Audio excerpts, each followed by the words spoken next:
The world is in flames, or certainly the Middle East and North Africa, from Libya, where it's chaos and the Islamic State is now putting down roots, to Iran, that's rapidly building a nuclear bomb and the missiles to deliver it. Everything seems to be going, well, straight to hell. In fact, a former U.S. ambassador said the place is in, quote, goddamn free fall. Another senior U.S. policy official speaking on background told a major newspaper that all that's missing is the assassination of an archduke, a reference to the gunshot that started the First World War. What is going on? Is this part of a plan, or is it just the world burning? Well, Dr. Daniel Pipes of the Middle East Forum suggests that there is a coherent strategy here, and that Obama's doctrine, the Obama doctrine, actually makes sense when you look at it from Barack Obama's point of view. Dr. Pipes joins us now. Doctor, how on earth can the burning Middle East and North Africa be seen as part of a coherent foreign policy? I think to many observers it's just a complete disaster, but you have proposed that it actually makes sense as a form of a doctrine or a worldview. Can you explain to us how Barack Obama might think that he's doing well? Well, the doctrine, as I've dubbed it, in brief, is very simple. Snarl at your friends, smile at your enemies. You snarl at your friends because you're embarrassed to have these friends. They're pro-American, and you're not particularly pro-American yourself. You smile at the enemies because you're hoping they'll smile back at you. So that's the simple version. The background is that Mr. Obama has indicated in many ways, and his wife as well, that he doesn't really like the role of the United States in the world, and he's embarrassed by it, and he would like to change it. So he's doing that. Now, part of it's incompetence. There have been clearly mistakes made. But more importantly, there's an ideology, there's an outlook, there's a framework for this. And if you look at the many incidents, such as those that you just listed, they fit into this. You smile at the enemy, you snarl at the friend. But, I mean, what is to be gained by, say, snarling at friends? I mean, how is it to change the balance of power in the world? Is it a form of personal penance? I mean, he referred to the Crusades at a prayer breakfast a few months ago. Is this basically a historical atonement that Barack Obama has chosen to not just go on an apology tour of countries like he did before, but he wants to hobble the strong and successful in some sort of historical balance? Like, I don't understand what is to be gained by disparaging, let's say, the liberal democracy of Israel, or even to put down allies in the Arab world and prop up the Muslim Brotherhood. Like, how is that a win other than on a psychological level for one man?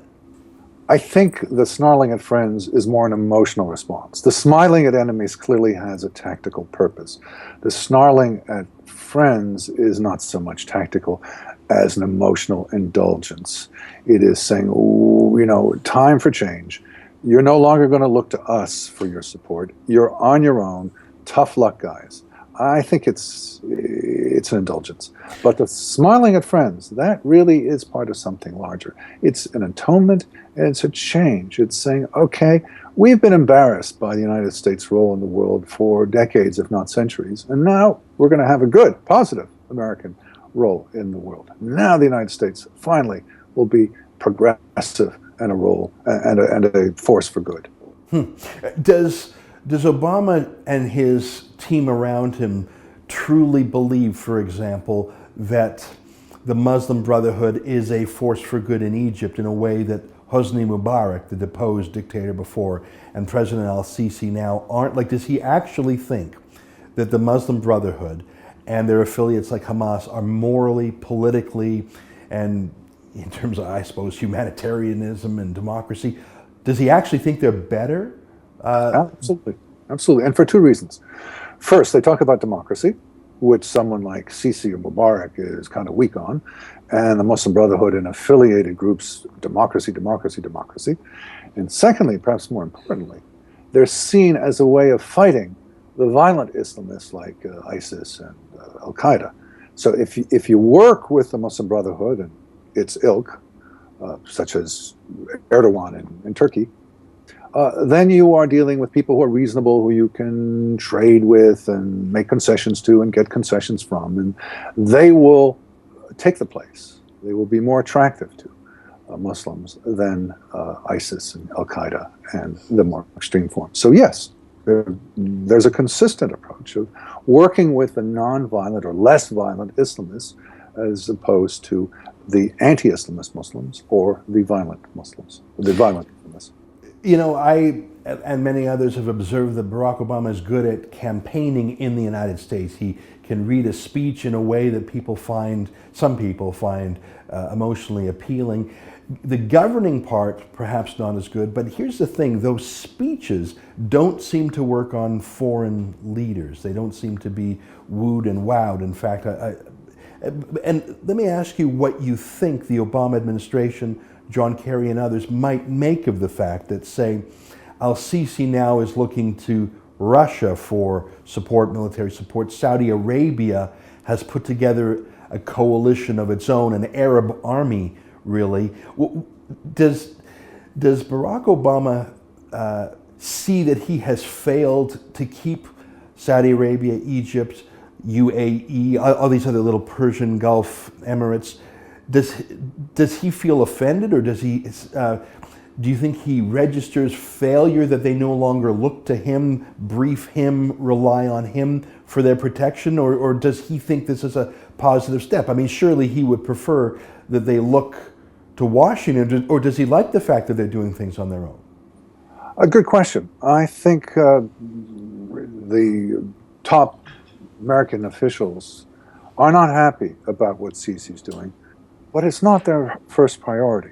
They have higher priorities, and the highest priority of all, I think, of the administration's foreign policy in general, not just the Middle East, but across the board, is to bring Iran in from the cold, to reestablish decent working relationships with Tehran. That's the goal. And if you have a Sisi who's not too happy about it, well, that's the price you have to pay.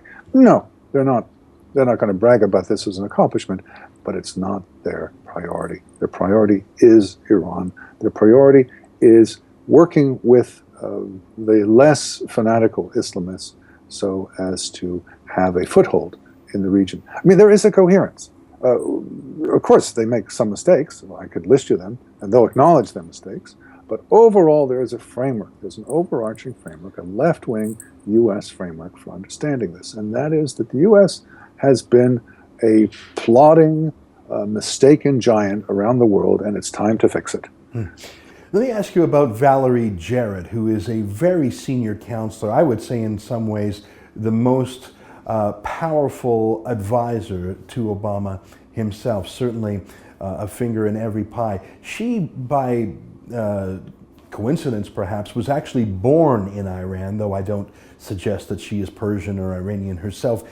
Do you think that there is some cosmic reconciliation, or so, do you think there's some do you think they're trying to get some messianic or cosmic reconciliation here? You say to bring Iran in from the cold. Do you think there's anything to the fact that Valerie Jarrett comes from Iran? Do you think she has sympathies there? I see that in the contact group that the United States had in a certain security conference call, there were people who in the past had been, for example, lobbyists for Iran. Do you think that they're sort of working hand in glove with Iran to well, I suppose they are, but how do you explain the people he has around him and their motivations? This is a form of Kremlinology, I guess, but is there anything to it? Or psychoanalysis. There certainly could be something that Ms. Jarrett, who was born in Iran, feels something special for Iran. Let me also point out that I've worked extensively on Barack Obama's youth, and I have no question whatsoever that he was born and raised a Muslim, and he has been hiding that fact. So that's also an important factor here, is that he has a deep connection to the Muslim world. And I acknowledge both those, and especially the latter. But I think that if you look at the Obama administration's policies, they are basically those of cookie-cutter left-wing Americans. Take John Kerry. He has no particular affiliation to Iran. He was definitely not born a Muslim. And yet he is also obsessed with this. The highest priority when he came into office as Secretary of State was Arab-Israeli reconciliation. His next highest priority now is Iran. He's not talking about the East China Sea or the South China Sea. He's not talking about Venezuela. He's not talking about the Ukraine. He's talking about the Middle East. So there is a left-wing obsession with the Middle East, that somehow we can fix the Middle East. We can fix the Arab-Israeli conflict and the other many volatile issues of the region. Whereas someone on the right, like myself, would say, the Middle East is aflame. What we should do is protect our interests and our people and generally stay out. Be careful. I don't want us involved in Syria. I don't want us involved in all sorts of local problems. I want to just maintain an American perspective that protects our interests and those of the West in general, and arguably those of humanity in general. But I don't want to get involved. They want to get involved. They want to get deeply involved.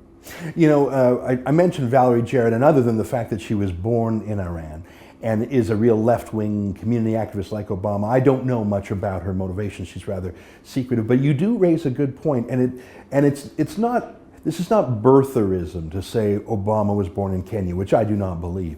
This is looking at a man's formative years, and his mother, a Marxist who connected with his father, a foreign exchange student, anti-colonialist Marxist too. He grew up under Sharia law. He was born to a Muslim dad. He was Muslim.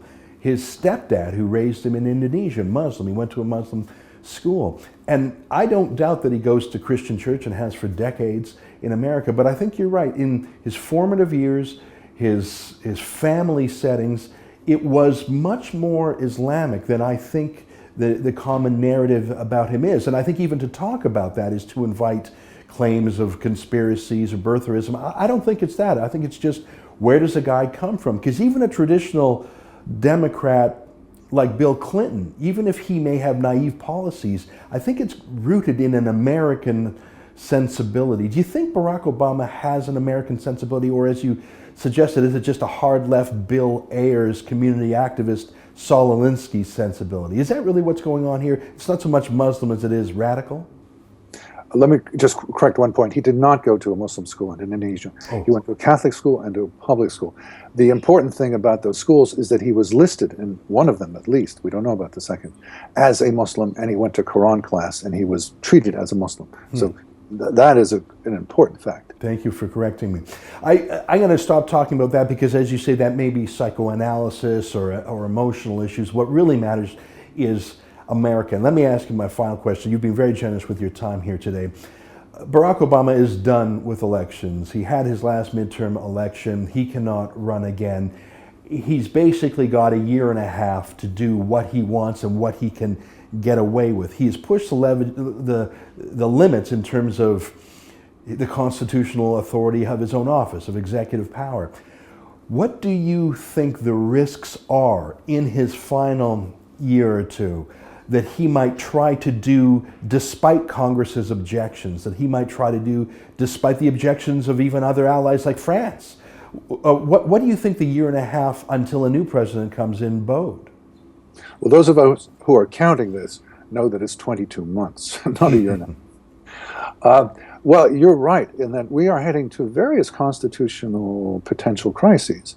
In particular, the fact that Obama does not want his executive agreement with the Iranians, or potential executive agreement, it hasn't been signed yet, to be reviewed by Congress. Now, there are executive agreements, and there are lots of them. But as I like to say, not just to you, but in general, they tend to be things like fishing agreements with Canada. They are not highly contentious. They're not all that important, unlike the Iranian one now, which is extremely important and extremely contentious. We've never had this before, an executive agreement in which a substantial majority of both houses are opposed and are demanding some say over. And possibly will have an override majority where they can do what they want in terms of rejecting it. So we are in uncharted territories, and this is not unique to foreign affairs. There have been also areas, for example, about immigration, where Obama has taken steps that many constitutional experts say are beyond the scope of what a president may do unilaterally. So yes, 22 months and fertile grounds for a dispute over the constitutionality of presidential power. I said that was my last question. I want to jam one more in. I see news of two things. First of all, that Iran has sent a Navy vessel off Yemen which seems to be an escalation in terms of the Saudi intervention there against Iran's proxy. And I see that the Iranian foreign minister has told parliament in Iran behind closed doors that they are going to increase their use of more modern centrifuges. Moving away from an American-centric point of view, getting into the mind of Saudi Arabia, other Sunni Arab nations, and even Israel, it's impossible to predict the future, but if you had to estimate the likelihood, do you think that Saudi Arabia, its new Arab coalition, and even Israel might be pushed to take things into their own hands, might look at this Iranian naval vessel, frankly, as a welcome spark to create the situation by which Arab and maybe even Israeli jets go in to do to the Iranian facilities what America wouldn't do? Is that too risky and obscure a scenario, or do you think that in Riyadh they're counting those 22 months and saying they just can't wait for the next president? I think they're eager for the next president too. I would be highly surprised. I'd be very surprised if the Saudis or any other Arab state sent jets into Iran. I don't think they feel that they have that kind of power. I would not be so surprised, and I doubt you would be either, if the Israelis did that. If only because the Israelis have done this twice before. They knocked out the Iraqi nuclear reactor in 1981 and the Syrian in 2007. So, and they have done many things of this sort, non-nuclear issues. It is certainly possible to imagine the Saudis or others looking the other way as Israeli jets cross their territory to and from Iran.